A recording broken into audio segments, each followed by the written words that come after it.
আমি আপনার কাছে জানতে চাই, আমি আগামী কালকে ফুপতাকি উঠিতাম না ফইসবেতাকি উঠিতাম? সূর্য এইভাবে নিবেদন করত তাকে। সূর্যকে আল্লাহ রব্বুল আলামিন তার প্রশ্নের উত্তরে, সওয়ালের উত্তরে আল্লাহ রব্বুল আলামিন নিবেদনের উত্তরে বলেন, হে সূর্য, আজকেও তুমি পূর্ব আকাশ তাকি উদিত হও।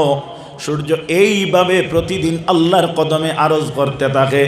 সূর্য বলে, আল্লাহ, আপনি তো আমাকে প্রথম বলেছিলেন আমি পশ্চিম আকাশ থেকে উঠার জন্য, তবে আমি কেন আজ অবধি পশ্চিম থেকে উঠতে পারবো না?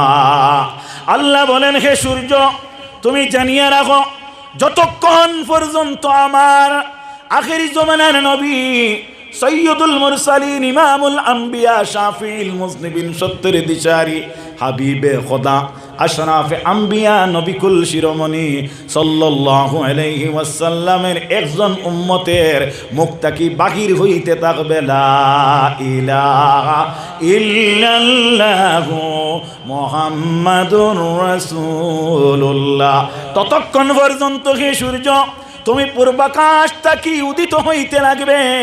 এজন্য রাসূলুল্লাহর উম্মতগণ, আল্লাহর নবীর উম্মতেরা, এই সূর্যটা বোঝা যায় পূর্ব দিক থেকে উঠবে, পশ্চিমে উঠবে না। তাহলে এর তাকি উপসংহার পাওয়া যায়, কিয়ামত যদি উম্মতে মুহাম্মদীর মধ্যে পাওয়ার আছে, কিয়ামতের দিন টেলিয়া আরো সামনে দিন নেওয়ার ক্ষমতা আছে। জুড়ে বলো সুবহানাল্লাহ।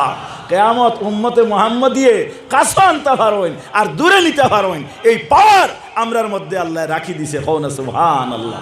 এই জাতীয় পাওয়ার আমার নবী সৈয়দুল মুরসালিন ইমামুল আম্বিয়া শাফিউল মুজনিবিন সাল্লাল্লাহু আলাইহি ওয়াসাল্লামের কাছে ছিল। আল্লাহর নবীর উম্মতেরা, হযরতে ইব্রাহিম খলিলুল্লাহ আলাইহিস সালাম একদিন নমরুদের দরবারে গেলেন। এই পৃথিবীর মধ্যে 4 জন বাদশাহী করিয়া গেছেন। এর মধ্যে 2 জন মুমিন আর 2 জন অমুমিন। 2 জন অমুমিনদের মধ্যে একজনের নাম হইল কি আপনার নমরুদ।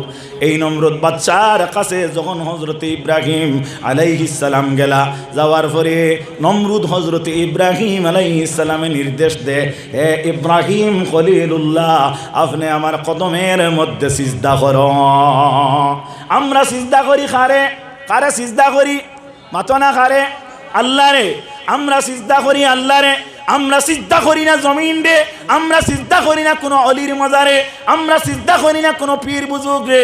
আমরা মসজিদকে সিজদা করি না, এবং কাবা শরীফকে আমরা সিজদা করি না।